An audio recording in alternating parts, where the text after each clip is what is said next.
Totoo ba na habang tumatanda tayo, nagbabago din ang amoy ng ating katawan? May napansin ka na ba minsan na may kakaibang amoy hindi lang sa sarili mo kundi pati na rin sa ating mga mahal sa buhay na medyo may edad na? Naku, huwag kayong mag-alala. Hindi lang kayo ang nakakapansin nito. Sa katunayan, ito ay isang normal na proseso ng pagtanda na tinatawag ng iba na old people smell o sa Tagalog, amoy matanda. Masakit man itong tanggapin, pero ito ay isang katotohanan na kinakaharap ng marami sa atin. Pero ito ang sikreto. Hindi ito dapat maging permanente o sadyang hindi na kayang baguhin. Sa video na ito, tatalakayin natin ang isang simpleng sikreto, isang particular na bahagi ng ating katawan na kung lilinisan mo lang ng maayos, 99% ng amoy na yan ay pwedeng tuluyang mawala. Hindi lang yan, tatalakayin din natin ang ilang simple at praktikal na gawi na makakatulong para mas maging sariwa at kumpiyansa ka sa araw-araw nang hindi mo kailangan magtago o mag-alala sa amoy mo. Manatili hanggang sa huli dahil mayroon akong ibabahagi na tiyak na ikagugulat mo at magbibigay ng malaking pagbabago sa iyong pamumuhay. Ngayon, simulan na natin ang ating paglalakbay tungo sa mas sariwa at kumpiyansang ikaw. Ang pinakaunang sikreto na kailangan natin tuklasin ay nakasentro sa isang bahagi ng ating katawan na madalas natin nakakalimutan o hindi nabibigyan ng sapat na pansin pagdating sa paglilinis. Ito ang mga bahagi kung saan nagkakaroon ng tupi ang balat o yung mga lugar na madalas natatabunan at naiipon ang pawis, dumi at patay na balat. Partikular, pag-uusapan natin ang leeg, lalo na ang likod ng leeg at sa likod ng tenga. Marahil ay iniisip mo, araw-araw naman akong naliligo. Totoo yan at napakabuti niyan. Ngunit minsan, sa pagmamadali o sa nakasanayan, may mga bahagi ng ating katawan na hindi natin lubusang nalilinis ng sapat. At isa na nga rito ang mga nabanggit kong bahagi. Bakit mahalaga ang mga ito? Habang tumatanda tayo, nagbabago ang balat natin. Nagiging mas mataba ang ilang uri ng oil na nilalabas ng ating balat at kapag ito ay umalo sa bakterya na natural na nanirahan sa ating balat, doon nabubuo ang tinatawag nating non-enal o iyong amoy na iniuugnay sa pagtanda. Ang amoy na ito ay mas kapansin-pansin sa mga lugar na hindi gaano nakakaalis ng pawis at dumi, tulad nga ng sa likod ng leeg, sa ilalim ng tenga, at minsan pati na rin sa mga tupi sa kilikili o sa sengit. Isipin mo, kapag tayo ay gumagalaw, lalo na sa mainit na klima tulad sa Pilipinas, natural na pinapawisan tayo. Ang pawis, kasama ang dead skin cells at natural na oil ng ating balat ay naipon sa mga tupi. Kung hindi ito nalilinis ng husto, nagsisimula itong amuyin. Kaya ang unang-unang solusyon ay napakasimple. Gawing mas detalyado at mas masusi ang paglilinis sa mga bahaging ito. Paano? Sa tuwing maliligo ka, siguraduhin mong kiskisin o linisin mo ng mabuti ang buong leeg. Hindi lang sa harap, kundi pati sa likod. Tulad na gumamit ng malambot na basahan o lufa at sabunin ng maigi. Hindi kailangan ng matapang na sabon. Sapat na ang mild na sabon na ginagamit mo sa katawan. Ang importante ay ang pagtanggal ng dumi at kalumaan na naiipon. Huwag mo kalimutan ang likod ng iyong tenga dahil madalas itong natatabunan ng buhok o nakatago sa likod, hindi ito nabibigyan ng sapat na atensyon. Subukan mong ipasok ang daliri mo sa likod ng tenga mo at pakiramdaman mo kung may naiipon na sebo o dumi doon. Kung meron, ito ay isa sa mga sanhi ng amoy. Linisin mo rin ito ng mabuti sa tuwing maliligo. Matapos mong sabunin, siguraduhin mo ring banlawan ng gusto ang lahat ng bahagi na iyong nilinisan. Ang anumang sabon na naiwan sa balat ay maaari ring mag-iwan ng residu na pwedeng maging sanhi ng amoy kapag umalo sa pawis. At pagkatapos maligo, isang napakahalagang hakbang ang pagpapatuyo ng katawan.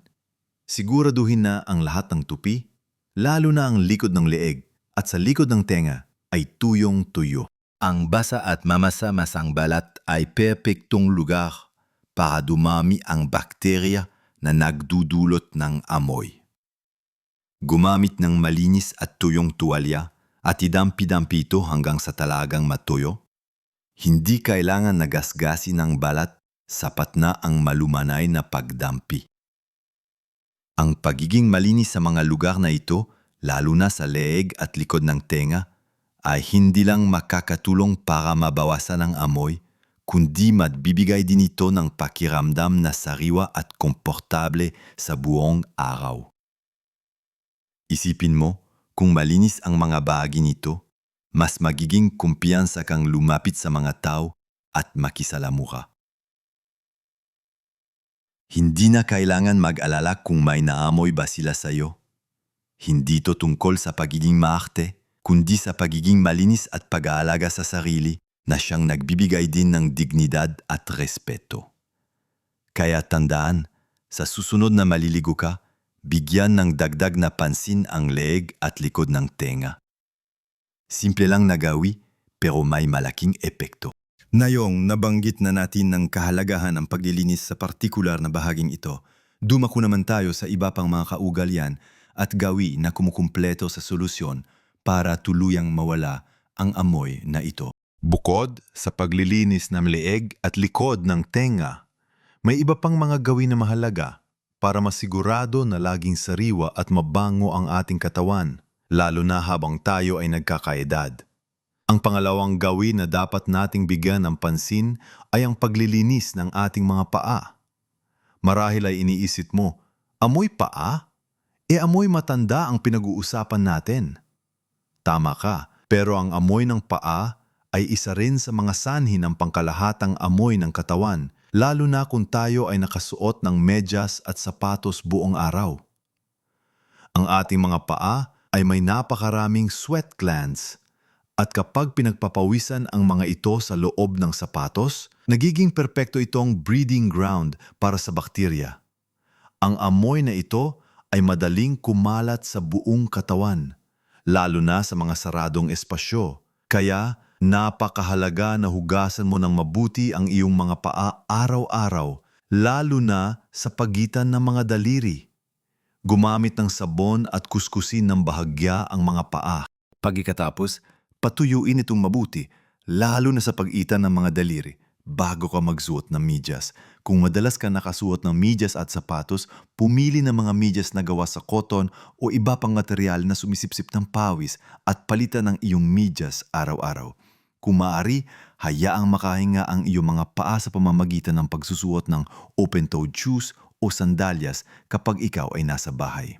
Susunod naman, hindi lang sa balat nagmumula ang amoy, mahalaga rin ang paglilinis ng ating bibig, ang masamang hininga na madalas ding lumalala habang tumatanda dahil sa pagbabago ng laway at posibleng problema sa ngipin o gilagid ay pwedeng magbigay ng impresyon na may amoy ang isang tao. Kaya gawing regular ang pagsisipilyo ng ngipin ng 2 beses sa isang araw at gumamit ng mouthwash. Kung mayroon kang pustiso, siguraduhin na nililinis mo rin ito ng mabuti araw-araw. Ang pagbisita sa dentista para sa regular na check-up ay makakatulong din upang masiguro na malusog ang iyong bibig at maiwasan ang masamang hininga. Isipin mo, kung ang iyong hininga ay sariwa, mas magiging kumpiyansa kang makipag-usap at mas magiging kaaya-aya ang iyong presensya. Pangapat, at ito ay napahalaga rin, ay ang paglilinis ng ating mga kasuotan at kagamitan sa pagtulog. Kung malinis ka nga sa katawan, pero ang iyong damit at kumot ay may amoy o hindi nalalabhan ng madalas, ang amoy na iyan ay didikit sa iyo at magdudulot din ng amoy matanda. Ang pawis at oil na nilalabas ng ating balat ay sumisipsip sa ating mga damit. Kung hindi nalalabhan ng mga ito, dumadami ang bakterya at nagkakaroon ng amoy. Kaya ugaliing palitan ang iyong damit araw-araw, lalo na ang iyong panloob na kasuotan. Laban ang iyong mga damit ng regular, lalo na ang mga madalas mong isuot at nakadikit sa iyong balat. Bukod pa rito, ang iyong kumot, unan at bedsheets ay dapat ding laban ng regular, kahit minsan sa isang linggo. Isipin mo, halos 8 oras tayong natutulog at habang natutulog tayo, Patuloy pa rin tayo nagpapawis at naglalabas ng dead skin cells. Ang lahat na ito ay naipon sa ating mga kagamitan sa pagtulog. Kaya, kung malinis ang iyong kama, mas makakatulog ka ng mahinding at mas magiging sariwa ka paggising. Ang mga simpleng gawin na ito, ang paglilinis ng paa, pag-aalaga sa bibig at paglilinis ng damit at kumot ay mga mahalagang hakbang na magkakasama upang masiguro ang iyong pangkalahatang pagiging malinis at mabango. Hindi lang ito tungkol sa pag-alis ng amoy, kundi sa pagpapakita rin ng pag-aalaga sa sarili na siyang nabibigay ng karagdagang kagandahan at kumpiyansa. Huwag isipin na masyado ng marami dahil ang bawat isa sa mga ito ay simple at madaling isama sa iyong araw-araw na routine.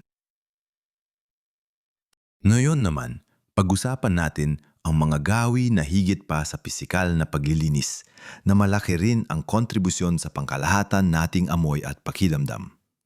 Ang ikalimang gawi ay ang sapat na pag-inom ng tubig. Marahil ay nagtataka ka kung paano nakakaapekto ang tubig sa amoy ng katawan. Napakalaki. Ang tubig ay mahalaga sa paglilinis ng ating katawan mula sa loob. Kapag sapat ang iniinom nating tubig, mas nagiging epektibo ang ating mga kidneys sa pag-alis ng toxin sa ating katawan. Kapag hindi sapat ang tubig sa ating sistema, mas nagiging concentrated ang ating pawis at mas nagiging madaling magkaroon ng amoy. Bukod pa rito, ang pagiging dehydrated ay nakakaapekto rin sa ating laway na pwedeng magdulot ng dry mouth at masamang hininga. Kaya, ugaliing uminom ng hindi bababa sa 8 baso ng tubig sa isang araw. Kung ikaw ay nasa mainit na lugar o aktibo, mas kailangan mong uminom pa ng higit. Hindi kailangan na puro tubig lang. Pwede ring uminom ng sabaw o kumain ng mga prutas na mataas sa tubig tulad ng pakwan. Ang pakiramdam ng pagiging hydrated ay magaan sa pakiramdam at nakakatulong sa mas sariwang amoy. Ang pang-anim na gawi ay may kinalaman sa ating kinakain. Kung ano ang ating kinakain, malaki ang epekto sa amoy ng ating katawan. May ilang pagkain na kapag na-digest ay naglalabas ng mga compounds na lumalabas sa ating pawis at hininga. Kabilang dito ang bawang, sibuyas, curry at ilang uri ng pulang karne. Hindi ibig sabihin na bawal na ang mga ito, lalo na't napakasarap ng ating mga lutuing Pinoy na may bawang at sibuyas. Ang punto ay, kung napapansin mong mas malakas ang amoy mo pagkatapos mong kumain ng mga ito, subukan mong bawasan ang pagkonsumo o siguraduhin na mas malinis ka sa mga panahong yon. Sa kabilang banda, ang pagkain ng mas maraming gulay at prutas ay nakakatulong sa paglilinis ng ating katawan at pagpapanatili ng sariwang amoy. Ang chlorophyll na matatagpuan sa mga berdeng gulay ay nakakatulong bilang natural na deodorant mula sa loob. Kaya, magdagdag ng mga gulay at prutas sa iyong araw-araw na dieta. Hindi lang ito para sa amoy, kundi para na rin sa iyong pangkalahatang kalusugan. Ang huli, ngunit hindi ang pinakamababa sa listahan, ay ang pag-manage ng stress. Kapag tayo ay stressed, nagalabas ang ating katawan ng iba't ibang hormones at kasama rito ang pagtaas ng produksyon ng pawis mula sa apocrine glands na siyang sani ng stress sweat.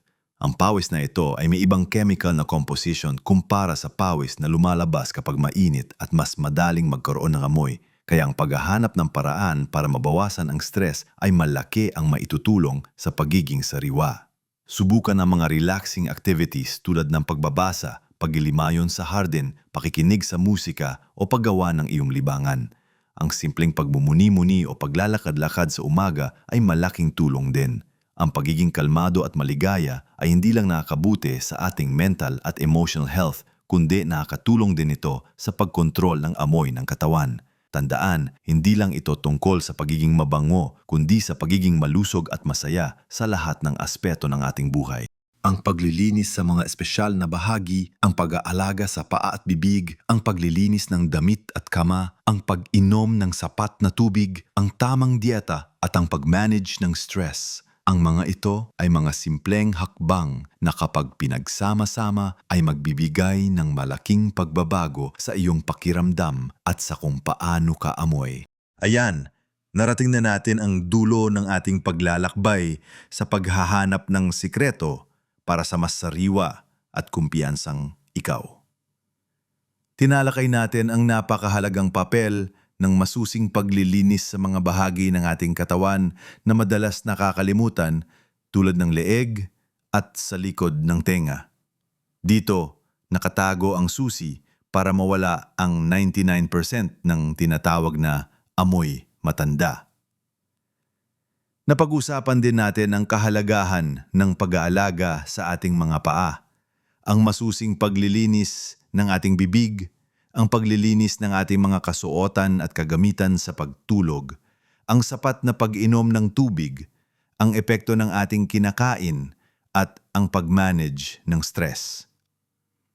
Ang bawat isa sa manggawi na ito ay parang isang piraso ng puzzle na kapag pinagsama-sama ay bubuo ng isang kumpletong larawan ng kalinisan at kaginhawaan. Hindi ito tungkol sa pagiging perpekto kundi sa paggawa ng maliliit na pagbabago sa araw-araw na magdudulot ng malaking ginhawa at kumpiyansa. Tandaan, mga mahal kong kaibigan, ang pagtanda ay isang regalo, isang yugto ng buhay na puno ng karunungan at karanasan. Hindi dapat ito maging hadlang para maging kumpiyansa at maligaya ka sa iyong sarili. Ang pag-aalaga sa sarili, lalo na ang kalinisan, ay isang paraan ng pagpapakita ng respeto sa iyong sarili at sa mga taong nakapaligid sa iyo. Hindi mo kailangan magtago o mag-alala kung may naamoy ba sila sa iyo. Sa pamamagitan ng mga simpleng gawi na ating tinalakay, maaari mong tuluyang tanggalin ang amoy na yan at palitan ng sariwa at kaaya-ayang presensya. Malay mo, ang iyong pagbabago ay maging inspirasyon din sa iba. Maliit na pagbabago, malaking ginhawa sa buhay. Magugulat ka sa magandang epekto nito sa iyong pakikipag-ugnayan sa pamilya, kaibigan at komunidad. Mas magiging masaya ka sa bawat lakad, sa bawat yakap at sa bawat pagtawa. Ang mahalaga ay ang iyong kapayapaan ng loob at ang iyong kumpiyansa sa sarili. Nais kong marinig ang iyong mga salubin at karanasan. Mayroon ka bang sariling sikreto sa pagpapanatili ng kalinisan o pag-alis ng amoy na gusto mong ibahagi? Huwag kang mahihiya, magkomento ka lang sa ibaba. Ang iyong mga payo ay malaking tulong din sa ating komunidad dito. Kung nagustuhan mo ang video na ito at nakita mong malaki ang naitulong nito sa iyo, huwag kalimutan na mag-like at mag-subscribe sa channel na ito para sa mas marami pang kapakipakinabang na payo at impormasyon na nakatuon sa ating mga senior. Patuloy tayong matuto at maging inspirasyon sa isa't isa. Sana ay patuloy tang mamuhay ng buong saya at kumpiyansa sa bawat yugto ng iyong buhay. Tandaan, mabuhay ng lubos sa bawat edad.